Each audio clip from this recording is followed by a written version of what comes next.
कानून इतना मूल्यवान नहीं है जितना मनुष्य मूल्यवान है, और हम कानून बनाते इसीलिए हैं कि मनुष्य के काम आए।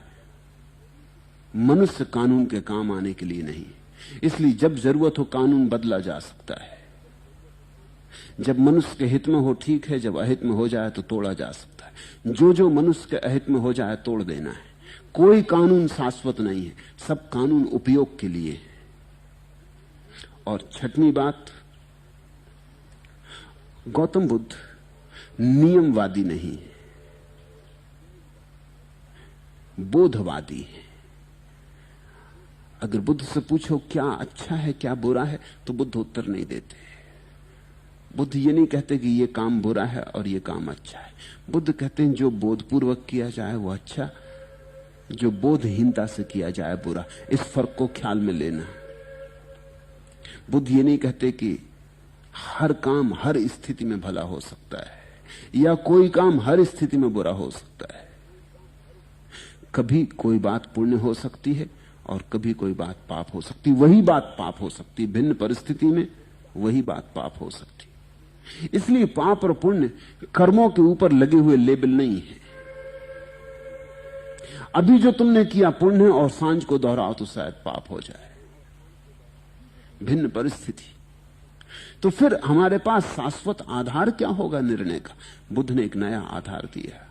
बुद्ध ने आधार दिया बोध, जागरूकता। इसे ख्याल में लेना, जो मनुष्य जागरूकता पूर्वक कर पाए, जो भी जागरूकता में ही किया जा सके वही पुण्य है, और जो बात केवल मूर्छा में ही की जा सके वही पाप है। जैसे तुम पूछो क्रोध पाप है या पुण्य, तो बुद्ध कहते हैं अगर तुम क्रोध जागरूकता पूर्वक कर सको तो पुण्य है, अगर क्रोध तुम मूर्छित होकर ही कर सको तो पाप है। अब फर्क समझना, इसका मतलब यह हुआ कि हर क्रोध पाप नहीं होता और हर क्रोध पुण्य नहीं होता। कभी मां जब अपने बेटे पर क्रोध करती है तो जरूरी नहीं कि पाप हो, शायद पुण्य भी हो, पुण्य हो सकता है। शायद बिना क्रोध के बेटा भटक जाता है। लेकिन इतना ही बुद्ध का कहना है, होशपूर्वक किया जाए। मैंने एक ज़ेन कहानी सुनी है। एक समुराई, एक छत्री के गुरु को किसी ने मार दिया, और जापान में ऐसी व्यवस्था है अगर किसी का गुरु मार डाला जाए तो शिष्य का यह कर्तव्य है कि बदला ले, और जब तक वो मारने वाले को न मार दे तब तक चैन न ले। ये समुराई तो बड़े भयानक योद्धा होते। गुरु को किसी ने मार डाला तो उसका जो शिष्य था वो तो सब कुछ छोड़ के बस इसी में लग गया। 2 साल बाद उसका पीछा करते करते एक जंगल में, एक गुफा में उसको पकड़ लिया। बस उसकी छाती में छुरा भोंकने को था ही कि उस आदमी ने इस समुराई के ऊपर थूक दिया। जैसे उसने थूका, उसने छुरा वापस रख लिया अपनी म्यान में और वापस गुफा के बाहर निकल आया। उस आदमी ने कहा, क्यों भाई, क्या हो गया? 2 साल से मेरे पीछे पड़े हो, मुश्किल तुम्हें मुझे खोज पाए, मैं जंगल जंगल भागता रहा, आज तुम्हें मिल गया।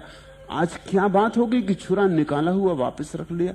उसने कहा कि मुझे क्रोध आ गया, तुमने थूक दिया, मुझे क्रोध आ गया।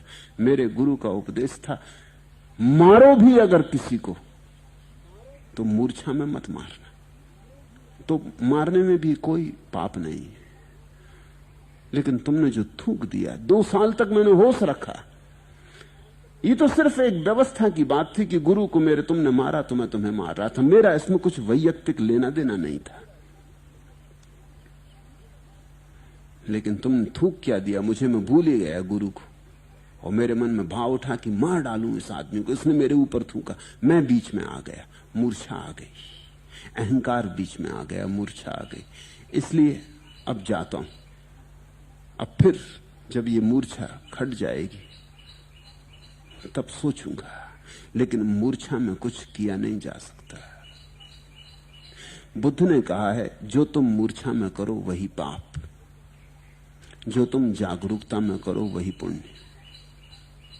ये पाप और पुण्य की बड़ी नई व्यवस्था थी और इसमें व्यक्ति को परम स्वतंत्रता है। कोई दूसरा तय नहीं कर सकता कि क्या पाप है, क्या पाप है, क्या पुण्य है। तुमको ही तय करना है।